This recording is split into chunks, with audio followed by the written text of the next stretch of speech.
करते हैं हम क्लास 9th का 6 चैप्टर का फर्स्ट एग्जाम्पल करना भी बहुत ज़रूरी है बच्चों। अगर एग्जाम्पल नहीं करोगे तो एग्ज़ाम में क्वेश्चन सॉल्व नहीं होंगे। क्यों? क्योंकि कई बार एग्जाम्पल एज इट इज़ उठ के आ जाता है क्वेश्चन एग्ज़ाम में। ठीक है, पहला एग्जाम्पल है in figure 6.9 lines P Q and R S intersect each other. अभी हमने बेसिक में बताया कि जब दो लाइनें एक दूसरे को काटती हैं ओ पॉइंट पर, यानी ओरिजिन पॉइंट बना देती हैं। देखो लिखा है other at O point if angle P O R. तो सबसे पहले आपको जो ध्यान देने वाली बात है वो ये है कि आप एंगल पी ओ आर समझ में आना चाहिए है क्या।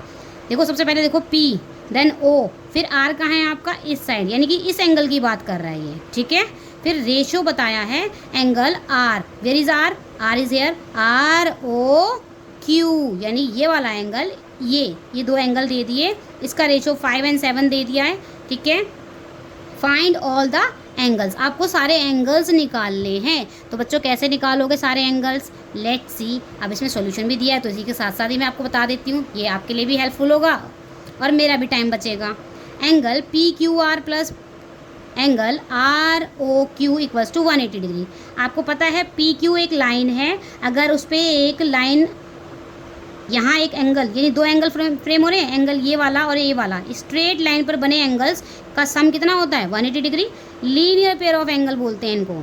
अगर ये पी क्यू लाइन पे जो एंगल बने ये क्या है? Linear pair of angles. ठीक है, तो आप क्या करोगे, इनका रेशो की बने ना हमें, P O R ratio R O Q equals to 5:7 दिया है। तो आप क्या करोगे, देखो अगर आपको ये वाला एंगल निकालना है यानी पी ओ आर एंगल निकालना है तो आप क्या करोगे, P O R equals to 5/12। अच्छा ये 12 कैसे आया? बच्चे कहेंगे मैम 5 तो पता चला यहाँ से लिया, तो बेटा यहाँ पे 7 और 5 को ऐड करा, 7 और 5 को ऐड करेंगे तो कितना आएगा? 12 मल्टीप्लाई 180 क्यों किया? क्योंकि पूरे एंगल का सम जो है वो है 180 डिग्री। तो जब हम 12 से 180 को कट करेंगे तो क्या आएगा? क्या आएगा बताओ जल्दी से बच्चों? 15 आएगा। ठीक है, 12 को आप जब कट करोगे 180 से तो 15 आएगा, और 15 5 जा 75, यानी कि आपका ये वाला एंगल, क्या कौन सा वाला एंगल?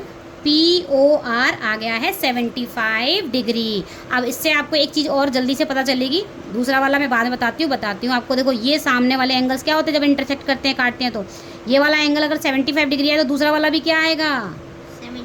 75। ठीक है, यहाँ से आपको ये समझ में आ जाना चाहिए। अब देखिए सेकंड वाला कैसे निकाला एंगल इसने, आर ओ क्यू। ये कैसे निकालेंगे आर ओ क्यू? हमें गिवन है भाई, देखो रेशो दे रखा है 7 और बाय 12 हमने टोटल दोनों को ऐड करने पे लिख दिया, देन मल्टीप्लाई भी 180 से ही करेंगे।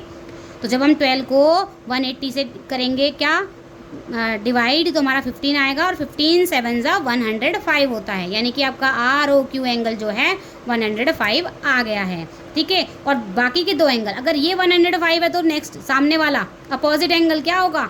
सेम होगा। वर्टिकली अपोजिट एंगल लिखा है ना यहाँ पे, तो इसका अपोजिट, अगर ये 105 है तो सामने वाला भी 105 होगा। ये आपका आंसर आ गया। मूव करते हैं सेकेंड एग्जाम्पल पर।